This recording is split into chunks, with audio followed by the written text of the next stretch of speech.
How you talk so much about executing late and close games. How do you feel like your guys did today in that situation? Well, let me hit on a couple things. First of all, I did a really bad job in this pick and roll stuff for Severe and made them look bad. We got to be better prepared for what we're doing. You try to talk them through. You got to drill it. This is what we're doing. The second thing that I loved, a couple guys did not play well. That's okay. You're not machines. You're not robots. Other guys stepped in and played well. How about Jacob and how he played? How about Lance? When Lance went in when we needed him and went in and we ran an offense through him, unbelievable. And then what happened with Ty, we were going to him. He turned it over twice. I took him out and just said, "Hey kid, in a big game, is this who you are? You can't make a play. You turn it over. You got to prove in this game you can make baskets." And I stuck him back in and went at him, and he made two big hoops. So he kind of bowed his neck, and I was happy with that. But it was, when you shoot, what'd we shoot for the game? 38%? And win? I love those games. Just absolutely love them. John Clay? And John, you kind of answered my question right there. Would you rather shoot 67% and win by 30 at home, or shoot 36% and win a tough game on the road? Oh, is it 36%? That's even better. Oh, that means you had to fight and you had to guard, you had to rebound, or you had no chance of winning. And but they were good. I mean, I understand they missed some shots that they normally make, but we had 17 turnovers. That's not who we are. And again, we were 1 for 11 at halftime from the three. And I walked in and said, "Guys, we're down 5 points like with how we just played. Let's just play, just battle." And we did some good stuff. We finally made a couple shots that created a gap. Oscar rebounded some balls that he needed to. But, you were right when you talked to Davion, because he was a difference maker in this game. Daryl Bird?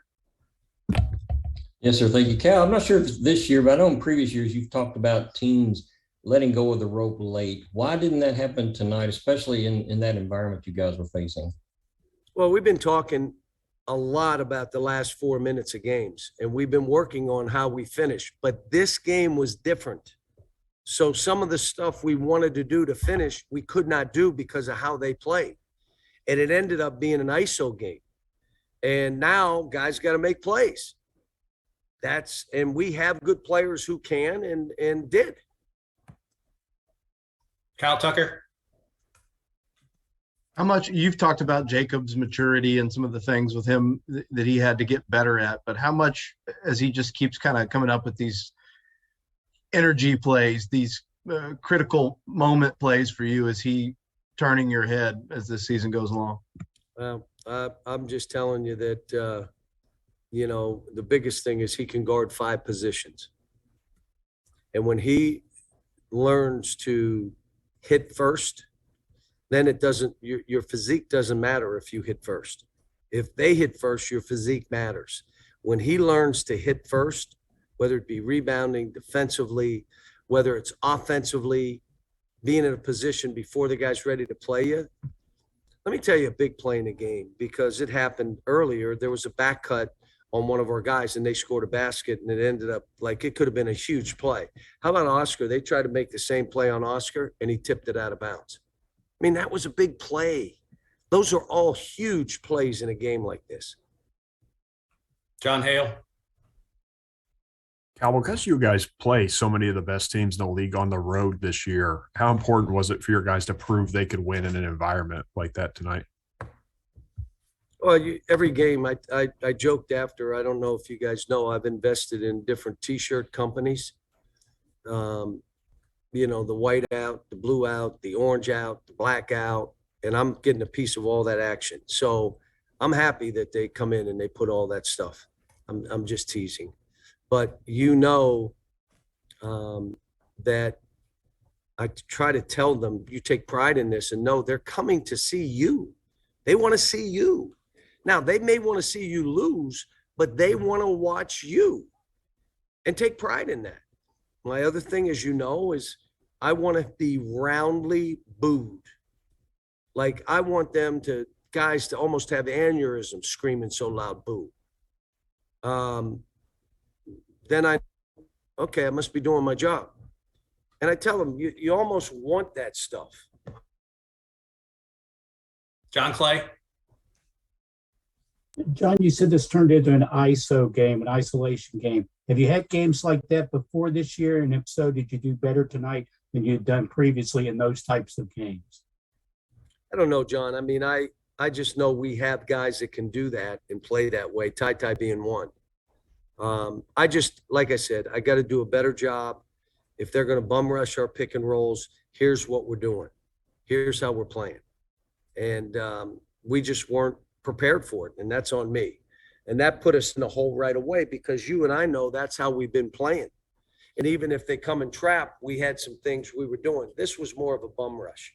This was literally and hands on you and closing bodies, and there's supposed to be a circle around you. The circle was about that big, like that. So, and again, I got to do a better job with that for these kids so that they're not confused, because when you're confused, you cannot be aggressive. And I want us flying, being aggressive, doing those things. Jeff Drummond.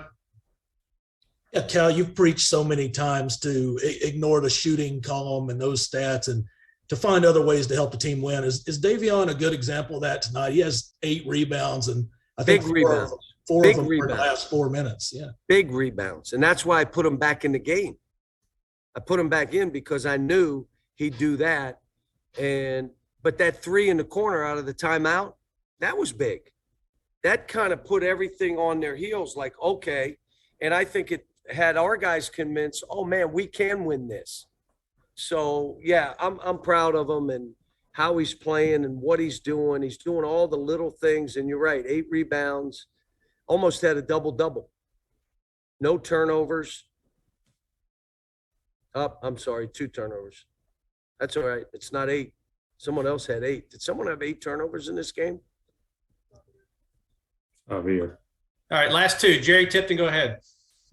Yeah, John, you mentioned Jacob can guard multiple positions. I'm wondering, is it merely whoever the hot hand is on the other team? What goes into what guy you put him on? Well, we put him on point guards in the past if that was bothering us because he could switch and guard the point. Or we could switch and he could guard the 5 if that was the one that we thought would hurt us. But he can twirl and switch different things and still guard a guard. He can guard a big. He's long enough to go rebound. He's playing better offensively. Missed a dunk, missed a lay. But again, if you're an 8th grade, you're thinking as an 8th grade basketball. Like who had the most points? You're all asking me about Jacob and think of the baskets he missed. It didn't matter. He fought, and that's, again, the difference you make when you're not scoring. Well, it doesn't matter. I want to get 20 points. It's 8th grade, man. This is a dogfight. There's going to be a game where a guy gets 20. We got 6 guys in the last 5 games averaging double figures. Now, that'll go down this game because we didn't score as many points as we've been scoring. And again, you got to give A&M credit for how they played us. They came in with the game plan, and it affected us. Last question, Kyle Tucker. Cal, when you talk about Davion, how difficult is it to do what he's done this year? He's kind of the focal point for you last year a lot of the time. This year he has to take maybe a step back. He's not in the starting lineup. Then he gets sick and has to kind of fight through that. I would think just mentally for him to get through all of that, deal with it, be a good teammate, and play the way he's playing is a challenge. Again, I'm telling you, whether you start or not, I mean, at Kentucky, you got guys. Darius Miller lasted how long in the NBA? He didn't start. Started the game that Michael Kidd said, let him start in my place. That helped us win a national title, by the way. What about Who else?